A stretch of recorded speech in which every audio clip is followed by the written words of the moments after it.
guys, welcome to our channel, welcome to our new video.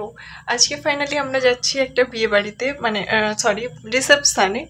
বিয়ে অনেক আগে হয়ে গেছিল ফাল্গুন মাসে, এখন চৈত্র মাসে তো বিয়ে নেই। সো ফাল্গুন মাসে বিয়ে হয়ে গেছিলো, আজকে রিসেপশন আছে। ফাইনালি 1 বছর পর, মানে আগের বছর ফাল্গুন মাসে একটা বিয়ে বাড়ি পেয়েছিলাম, আর আমরা ওয়েট করে বসেছিলাম যে আবার কবে একটা বিয়ে বাড়ির নিমন্ত্রণ পাবো। এবছর মানে পুরো একটা বছর সবাই বিয়ে বাড়িতে যাচ্ছে। আমাদের বাড়ি যেহেতু রাস্তার পাশেই, গাড়ি যখন যায় তো ওখানে বাড়ি থেকে তো দেখাই যায় বা আওয়াজ শোনা যায়, বাজি ফাটছে বা ব্যান্ড পার্টি যাচ্ছে, সব কিছুর আওয়াজ পাওয়া যায়। আমরা শুধু ওয়েট করি ভাই আমাদের কেন একটা নিমন্ত্রণ পড়ছে না। সো ফাইনালি একটা রিসেপশনের নিমন্ত্রণ পড়েছে। এরপর আরও 2-1টা আসে বৈশাখ মাসে, সেটা 1 মাস ওয়েট করতে হবে আমাদের। যাই হোক, চলো রেডি হই, বাড়ির সবাই যাবে, আমি, আমার বর, বাবা মা, বোন সবাই যাবে। চলো রেডি হয়ে যাই, তারপর দেখা হচ্ছে। তো গাইস, আমরা রেডি হয়ে গেছি আর আমার বড়ও রেডি হয়ে গেছে। চলো সেটা দেখাচ্ছি তোমাদের। এই যে রেডি, আমরা বিয়ে বাড়ির জন্য রেডি হয়ে গেছি। আর বিছানা দেখে এরকম ভাবার কিছু কারণ নেই, কারণ যেখানে যাওয়া হয় বিছানার অবস্থাটা এরকমই থাকে, মানে পুরো ঘরটাই অগোছালো হয়ে যায়, আসার পরে গুছানো হবে। সবারই এটা হয়, শুধু আমাদের বলে আমাদের নয়। হয়, আমি প্রথমে মাথায় ফুলটা পুরোটা দিয়েছিলাম, কিন্তু আমার বর বলছে যে ভালো লাগেনি, এক সাইডে তারপর দিলাম, বলছে যে বেশি দেওয়া হয়ে গেছে তার জন্য ভালো লাগেনি। তো চলো যাওয়া যাক।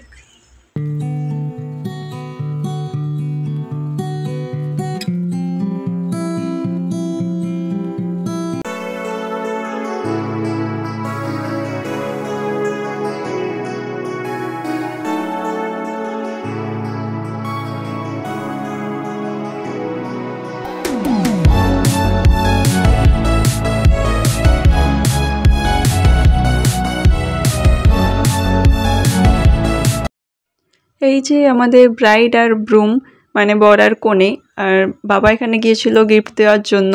আমরা সেটারই ফটো বা ভিডিও নিচ্ছিলাম আর দেখতে গিয়েছিলাম যে বর কনেকে একসাথে কেমন লাগছে। বর কনে বাবার পরিচিত, তাই বাবাই গেল গিফটটা দিতে। বাবার অজুহাতে আমরা নিমন্ত্রণ পেয়েছিলাম, সো সেই জন্য বাবাকেই পাঠানো হলো গিফটটা দিয়ে আসার জন্য। ওখানে আমরা বেশিক্ষণ থাকতে পারিনি, টুকটাক কথাবার্তা বলার পর গিফটটা দিয়েই ওখান থেকে বেরিয়ে চলে আসছিলাম, কারণ অনেক ভিড় ছিল ওখানে।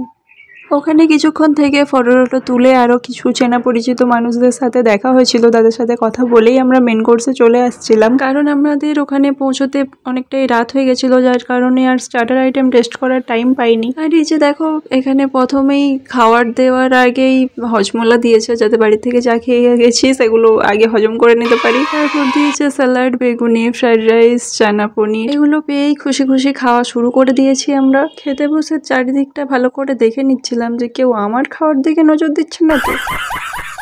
না মানে আসলে আমি জানি না কেন কি দেখছিলাম, কিন্তু চারিদিকটা দেখছিলাম, সেই জন্য বলে দিলাম আর কি। যাই হোক, এসে গেছে এরপর ভাত, ডাল, সবজি, মানে এখানে ছিল পটল চিংড়ি, তারপর মাছ।